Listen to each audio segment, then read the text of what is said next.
Good evening, and thanks for coming to another great Coinscrum event. Before I hand over to Adam Zheng from ObEN, I just want to tell you my name is Ed, as I said, Cunningham, and I'm the CEO and founder of TripKey, the decentralized hotel booking and rewards platform. So thanks very much, and here's to Adam Zheng from ObEN. Hi everyone, I'm Adam Zheng. I'm a co-founder of ObEN. ObEN is a personal artificial intelligence company based in Los Angeles.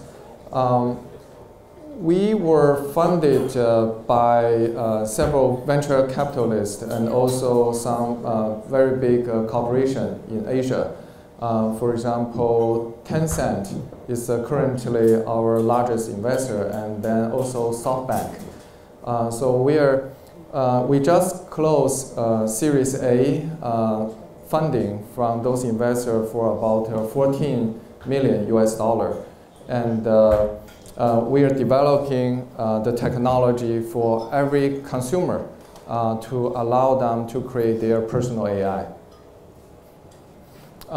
Every day when we use internet to do the search, use Facebook or any other social messenger to do the networking, and watch TV, watch video online, we have lots of data online, personal data.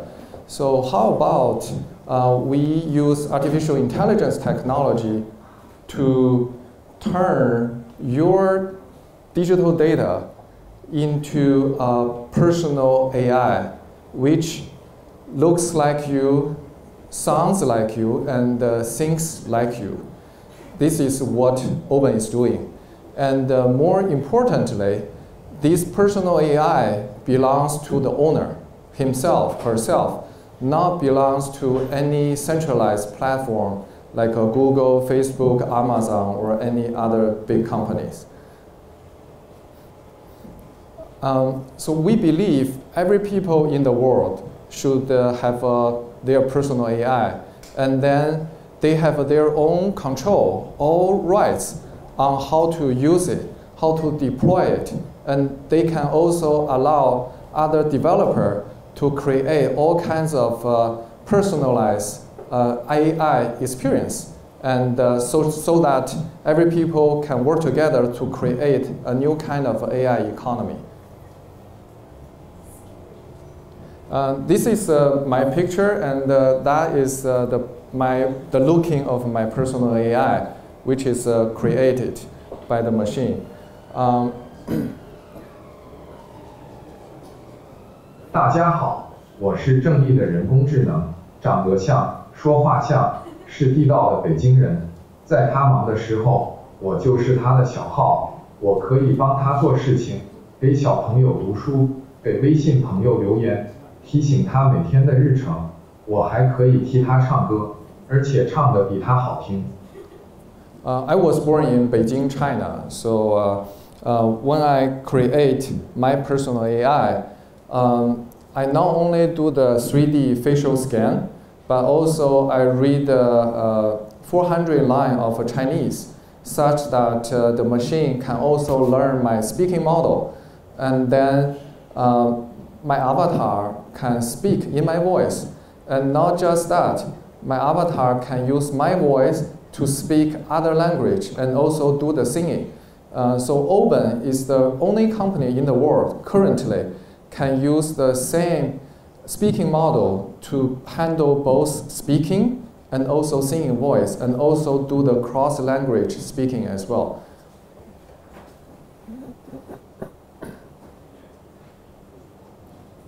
Hi, I am a virtual copy of Nikhil made using ObEN's artificial intelligence technology.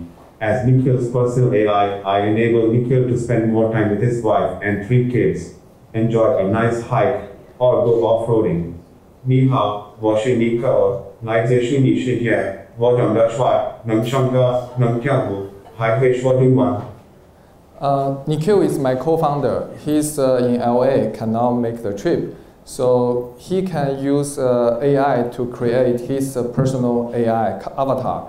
And then, even though he was from India, cannot speak Chinese or other language, but his AI already gained the skill of using his voice to speak other language.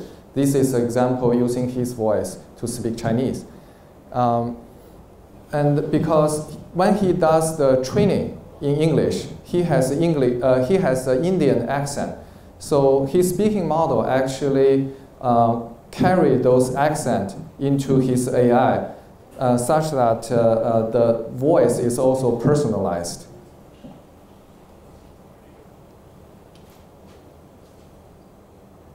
I'm also a pretty good singer. I have a better voice than the real Nikhil. Let me sing for you.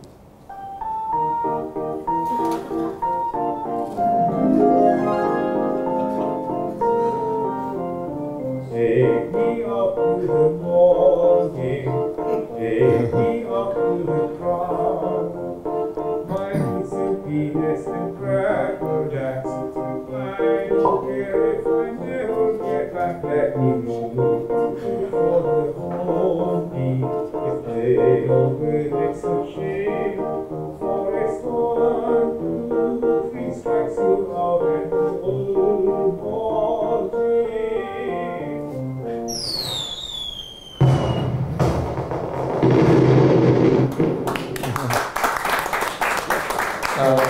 This is made using the iPhone AR kit. So his avatar and also the speaking and the singing are all driven by the AI. In the real life, he cannot sing that well, but his AI can truly sing much better. We have a singing technology can learn any song and to create personalized music using any people's voice. That is the showcase. So we already work with the largest K-pop company in Korea, SM Entertainment, to create a new company in Hong Kong called AI Stars. That is the first company in the world to develop the AI copyrights of a celebrity. We are working together to create an AI copy for their major celebrity in Asia right now. Because ObEN developed the personal AI technology at individual people personal level, so it's decentralized to every consumer. And then when we develop and then deploy the technology, we also need to use a decentralized platform such that we can allow personal AI to talk to other people or talk to other personal AI. That's why we adopt Project PAI as the infrastructure, blockchain infrastructure for us. So our personal AI actually live on the blockchain. The Project PAI blockchain is purposely built to allow peer-to-peer AI communication. It's a Bitcoin-compatible blockchain protocol with additional layer to allow peer-to-peer communication. So for Ethereum, it only allows around 8 parameters, which is not enough to AI communication and also AI training. That's why Project PAI is purposely built to allow more parameters and is suitable for AI communication. We believe Project PAI protocol is not just purposely built for the PAI network, but also in the future, this Project PAI protocol will also allow any other decentralized AI to work on the blockchain level. And also, similar to any AI like economy, when people start using the application on the AI, then they are automatically contributing data to the entire ecosystem of AI. So not only their own AI will be better, but together they make the entire ecosystem of AI stronger and more robust. So the more people using the AI for themselves, they are actually contributing to the entire sustainability and also robustness of the AI system as well. The kind of a utility function of PAI, including all kinds of aspects of people's life. For example, my first startup many years ago in China is Baihewang, which is the largest dating company in China. We have about 200 million consumers in China using my previous company for the dating. And one of the reasons I started up this company is because I think the way of social communication in the future will be disrupted by AI in the future. And how people can interact with other people's AI. I want to make sure that for example, if I'm talking to a girl's AI, I need to make sure her AI can truly represent her.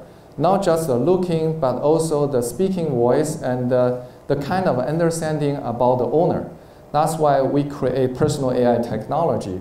And we believe one of the most important, like a toothbrush kind of application, will be the social networking, social dating.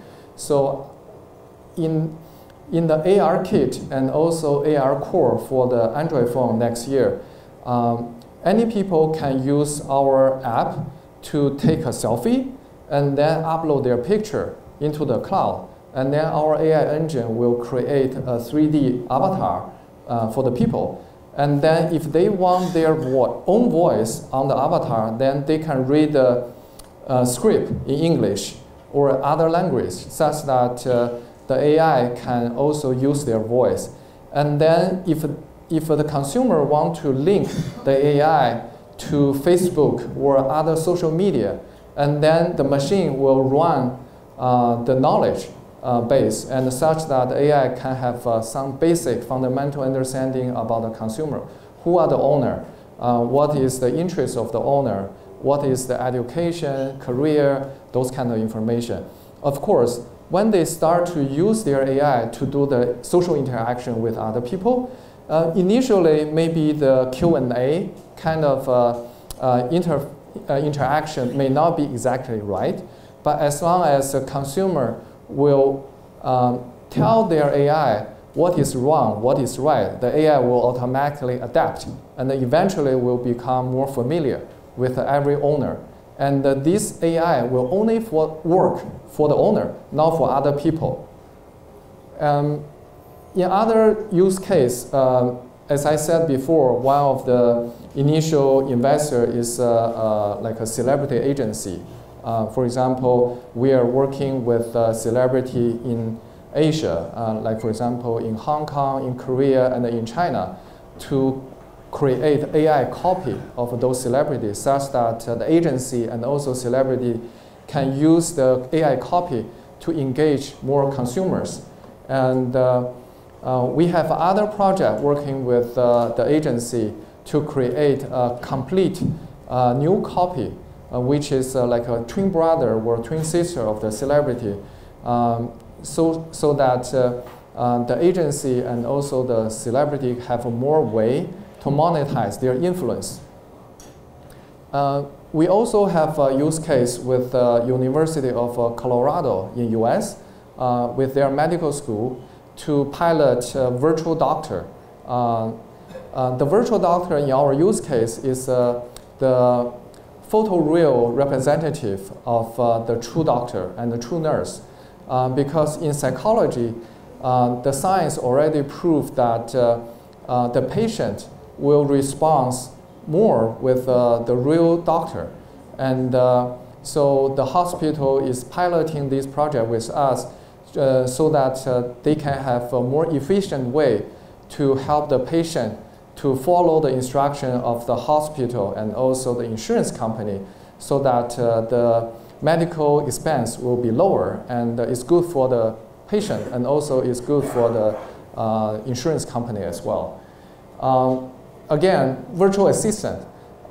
Virtual assistant is a very common use case for our technology. We are working with the major chatbot company in Asia. For example, Tencent has a very famous chatbot called Xiaowei chatbot. We're working with them, and we are also working with SoftBank to create a voice for their chatbot, and also allow consumer potentially to put on their own voice on the chatbot, such that, for example, when I am traveling here in the UK, but at home in Los Angeles, my son can use my avatar and also read in my voice a bedtime story for my kids. So we have a lot of those kind of use case.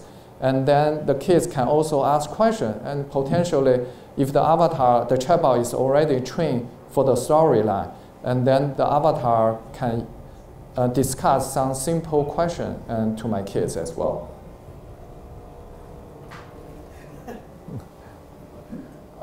So this is the utility function of the PAI blockchain. Because we run like an AI interaction using the blockchain, so we can allow and open up the API to lots of developers to develop their own experience using our personal AI technology. It can be like the AI copy of their own like a character, or it can be an AI copy of a celebrity. And we have different kind of smart contract, such that any developer can give the option to their consumer to design their own way of a smart contract to allow the right experience, and also to allow any kind of monetize opportunity as well. The blockchain has a 3-layer. It's a fork of Bitcoin, not Ethereum. And the first layer is authentication, because we want to make sure every people has their own authentic AI, and only the consumer, the owner, can drive the AI, not other people. So this is authentication level. And the second level is a network. The network is a peer-to-peer communication among the AI and the consumer, and AI and the AI. And number 3 is data storage, because in our case, people contribute data, and both the data and also the personal AI are the property of the consumer. So we use a protocol of BitTorrent to redesign the infrastructure such that we can use peer-to-peer storage to help people storage their AI and also their personal data as well. And for the blockchain, they create a cryptocurrency to drive the economy of the peer-to-peer AI communication. So in one example, for example, social dating, if I talk to an AI of a girl, if I want to get her attention, not only I want to discuss with the AI about what kind of people I am for my self-introduction, but also I want to spend some virtual currency to buy virtual gift for the girl. And I can dress up her personal AI. I can buy a clothes or buy a purse. And those is kind of a gamification opportunity. And then if I can know her interests and then buy the right virtual gift for her avatar, then she may talk to me.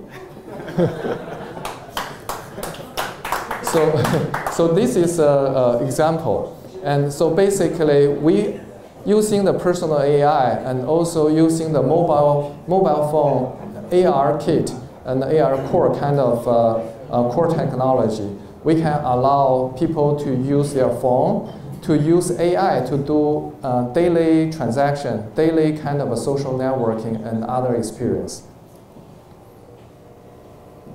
Very simple example. I upload my picture. I can dress up myself. I can pick different kind of hairstyle or like a virtual clothes.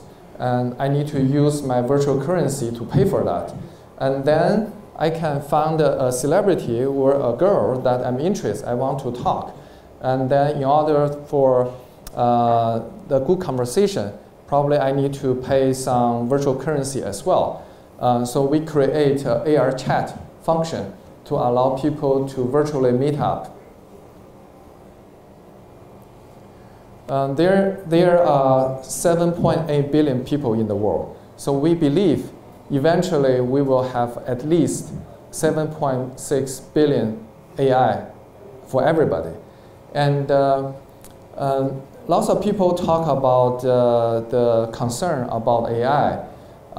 Like for example, AI don't need to sleep and can learn endless time, and eventually they can compete and be better, smarter, stronger than human. And so how to deal with this kind of a situation?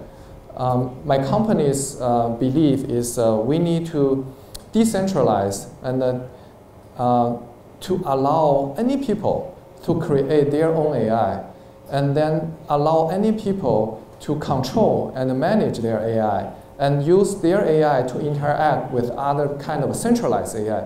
For example, Google, Amazon, Apple, there are lots of centralized AI.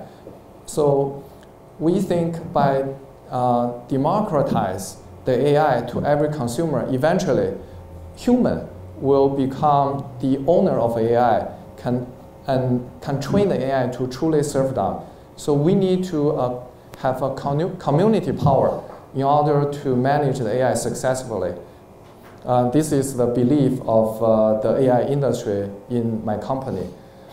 So again, I'm very happy here, and welcome to have any question to me, and we can discuss about the opportunities together. Thank you.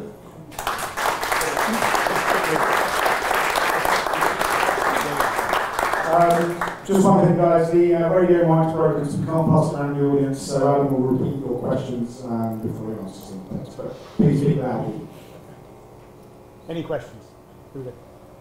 Obviously with personal AI, personal data is very, very personal. What's your take on privacy and other members or other companies accessing this personal data without your consent? Yeah, so just like, so the question is the privacy, because data is very personal. So how to manage the privacy and also allow other developers to access the data. Yeah, so we take into consideration of privacy very seriously. And so that's why we have like a data storage layer on the blockchain as well. And also the design infrastructure of our AI system has two layers as well. One is the deep learning on the parent system, which every ID identification is anonymized, and it's a huge pool for every people's data. And then we run the machine learning, deep learning, to understand different kind of feature. For example, in the voice, after the learning, the machine will understand what are the key features of human speaking, and also human speaking English, human speaking Chinese, different language. So that's the parent level. But at the consumer individual level, we also have a small system called the transfer learning system, which is adaptation to every consumer. So because this is the design of our infrastructure for our AI system. And then for the data storage, on the parent level, we don't have any, we don't need to have any ID of any people. So everything is anonymous, and we just train the entire system. But at the personal level, it's under control by your owner, by the owner himself. So, for example, when we open the API for developer, we only have the API at the parent level. So the developer can access our parent AI to design the experience. But at the consumer level, they don't have access. And then it's up to the owner who want to give the access to your friends, your family member, or other kind of parties. when you use your own kind of application developed by other developer. Thank you. Yeah. Any question? Any other questions? So you said it requires input for it to learn the user. What type of input does it require? And if I'm following you correctly, let's say for example it's mimicking a user. Can you take data from someone who's an expert, let's say someone in maths, expert in maths, can you take that data and kind of match it into your avatar and enhance your mathematical skills, other skills, stuff like that? Yeah. So the question is, because AI, personal AI, need to be trained by the consumer. So what kind of a data input that AI will need? For example, in the speaking model use case, so we have between 100 to 400 sentences in English and in Chinese or any other language. So every people, they read the same script. At the beginning of last year, we need people to read about 1,000 sentences. But at that time, we only have less than like 100 people doing the training. So we need lots of data.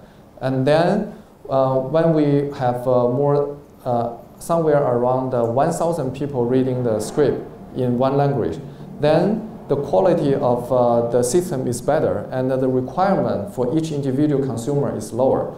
So right now, for celebrity or any people who want to have the best quality, probably they need still to read like 400 sentences. But if you don't care about the quality much, 100 sentences is good enough as well.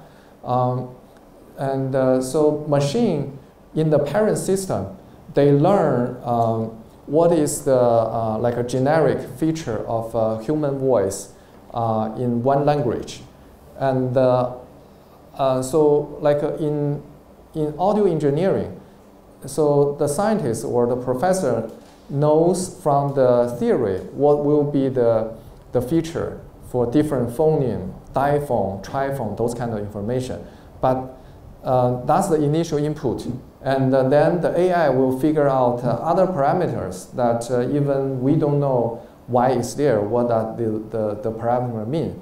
But that is kind of a feature the AI figure out. And then when we have the parent system parameter, and we can adapt that parameter into every people's small data sample base, so that the machine will be adapted into this individual consumer. So it's not like we found like a very similar voice from other place, but if lots of people giving the like training sentences to the system, maybe it's similar in a way that because we already have a previous training sentence which is similar to a new consumer. That's why the new consumer maybe doesn't need to speak lots of sentences anymore, because similar voice is already in the database. Am I correct in understanding that it's only geared to voice and speech recognition? I can't train it to mimic how I play a computer game, for example. Can I make that play the computer game exactly how I play it? That's how I think. Does it have that capacity? Yeah, so the question is, after the model is ready, right? When you use the model, whether can the model replicate your real expression and the emotion, your own way of speaking? Is that the question? No, it's can it mimic my behaviors? So let's say, for example, the way I play computer, I play really aggressive. Can it mimic what I would do? Can it mimic how I would do this? Do that like what I can. Can it do that? Can it play how I would play? Mm-hmm. So it's like a behavior? Yeah. Yeah, I see.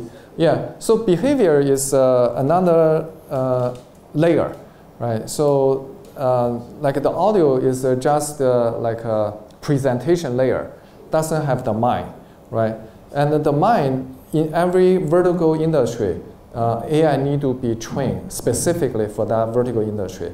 So for example, Siri or Google Now are generic. They have a generic knowledge, and like a big company already trained the generic knowledge for over 10 years.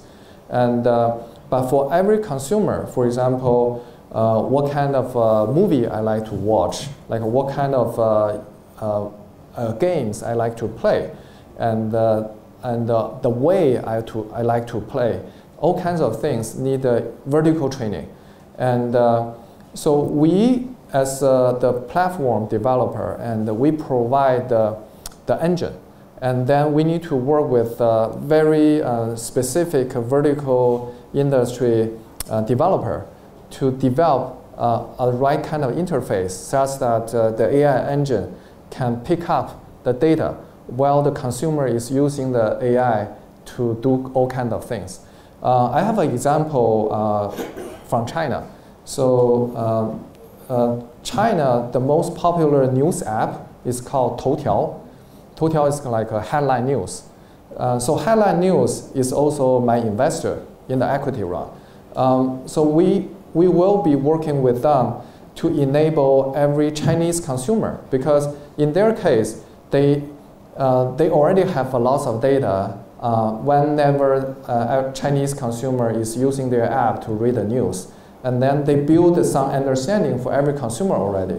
And then we can just plug in their API such that if I connect my AI with API of headline news, then my AI will automatically know what kind of news, what kind of things I like to read. And I don't need to do any more training. And I can apply this into social dating. I can apply this to e-shopping, for example. So we can build a cross-vertical industries reference and to do more interesting funding as well. Yeah, please. ICOs are banned in China. Most of your clients are Chinese. Mm-hmm. Are you, for your ICO, are you going to get Chinese investors? And if so, how? Mm-hmm. So the question is, the Chinese government already banned cryptocurrency. And so if Project PAI is doing the cryptocurrency, whether a Chinese investor can invest.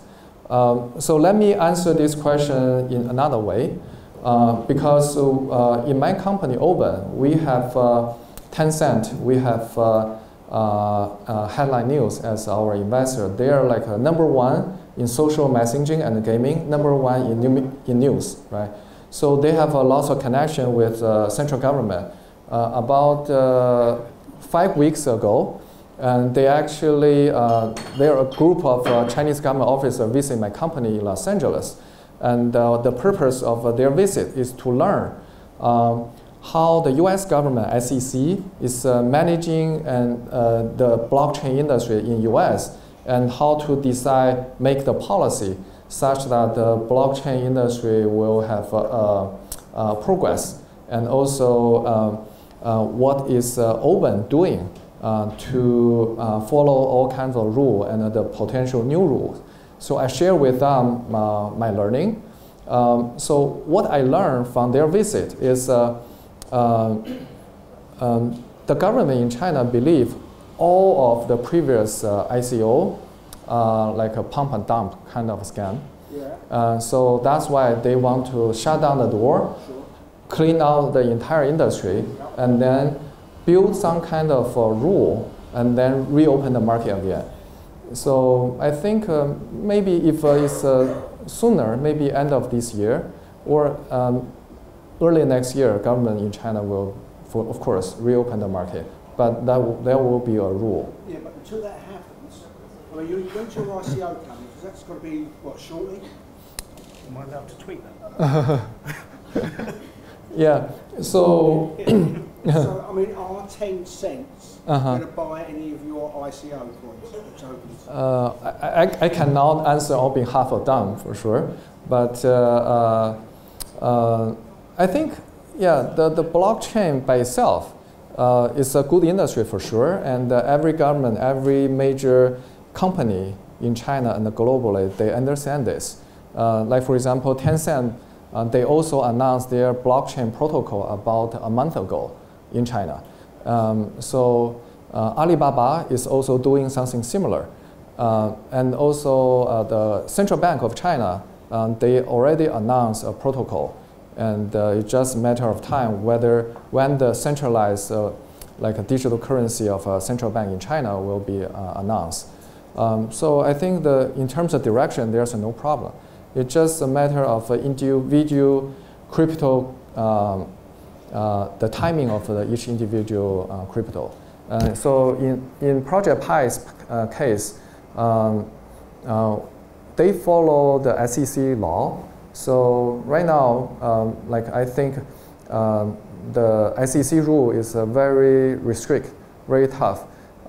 So that's why we, like Project PAI, spend lots of time to working with attorney to figure out what is the timing and what is the like a technology requirement to meet different kind of like a roadmap. So basically, what you're saying is ICOs are banned in China, but Chinese people can still invest in ICOs outside of China? This is what I understand. Yeah, as long as the company is doing the crypto is not registered in China, yep. And the major business is not in China, that's okay. If it's registered in China and the business in China, yeah, that's probably difficult. Thank you. That's really good. Yeah. No, thanks for that. I just have a question on the identity aspect. I understand you're going to basically create, for example, if I register with my phone, I'm going to create a virtual avatar of myself, and if someone managed to somehow hack my phone, he would basically be able to impersonate myself in a various kind of way. How do you address that? Question is, because my PAI is my own property, if the private key is on my phone or somewhere, and if the private key is lost, and then how I can still secure my PAI and also my data, right? So this is a very common problem for any like blockchain, right? It's secure, it's decentralized, but if the private key is lost, what to do? So we recruit a team of very good blockchain engineer. So the head scientist is called Alex Waters. So he started working on the Bitcoin protocol since 2010. So we are working on some kind of a solution for this. So we will announce our technology white paper probably within a week. And so you can sign up projectpi.com and you can see our solution. Yeah. Does that include impersonation? So if I was to steal my friend's identity from day one and continue to be him, does that resolve? So we have, because it's a personal AI technology, we have some unique feature. For example, we have a voice ID function because we can recreate any people's voice. Of course, we can recognize your voice as well. So we have some way to work with like other kind of encryption technology to make our unique kind of a privacy security. Yeah, something of how PAI could be used for me as a consumer. Let's say, for example, I was to go on a holiday to Hong Kong, and I taught my PAI in English. Yeah? But I wanted to, converse with a shop assistant in Hong Kong in natural language. Could I speak into my PAI in English, and would converse and speak the same way to the foreign language? Question is, if I speak to my PAI in English, whether the PAI can translate my PAI into, for example, Chinese in Hong Kong. Yeah. So answer is yes, and so we don't develop translation technology, but the translation technology is very mature right now. It has been in market for over 30 years, and so we are working with a translation company to personalize their experience. So that will be available. So in the real application, you don't need to know, like for example, if you go to China, Hong Kong, Taiwan, who are the provider of a translation service. You just speak to your PAI. Your PAI will translate your English into local Chinese in your own voice. If you go to Korea or Japan, we'll have other partner to do the translation, but we will handle the entire experience. So, would we be able to load our payment details, maybe our credit card details, as long as we keep our private key safe, onto our PAI, and our PAI could, assist us in paying, let's say, a debit order or paying for a service? Yeah, that is the goal. So in China, WeChat Pay is the most one of the two. So Alipay is another one, WeChat Pay is another one. So these two payments are the most popular payment in China. So we will work with, for example, WeChat Pay to enable consumer to use their PAI to do the shopping, like e-shopping, AR shopping, and that's like a very big ecosystem for PAI as well. And not just that, like for example, lots of people talk about decentralized Airbnb and the decentralized Uber service, and that is also possible using the PAI-to-PAI conversation. So, for example, I have a PAI, a driver, Uber driver has a PAI, and then the PAI can talk to other PAI to figure out the pickup time, the location, also handle the transaction right way, and such that we don't need a centralized Uber anymore in the future. That is possible as well. But in every vertical industry, like my company cannot do everything. So we need to work with like a very experienced developer in vertical industry to allow the best experience for a consumer. Can we just take two more questions and then we'll be done. So there and there first. In regards to the AI, I understand that you're trying to take the data back from the big companies like Facebook, Google, and have them each personally. With these companies, as you know, they do make money off users' data there. So if I personally take all my data, put it into this AI there, wouldn't that be kind of interfering with someone like Facebook if they're trying to actively aggregate data? They make money off this. If they realize a lot of users are converting to this PAI, we don't have data, we don't have access to that data because it's on a private blockchain there. How would that affect these big companies, and do you think they have? Yeah, the question is like a big company like Facebook, Google, they use every consumer's data to run the ads so that they can make money out of it. So we propose a decentralized AI such that a consumer has their own control. And then the big company like Google, Facebook, they don't have a control of our own data. Then how those big companies will like think of decentralized AI and also database? Yeah, that's a very good question.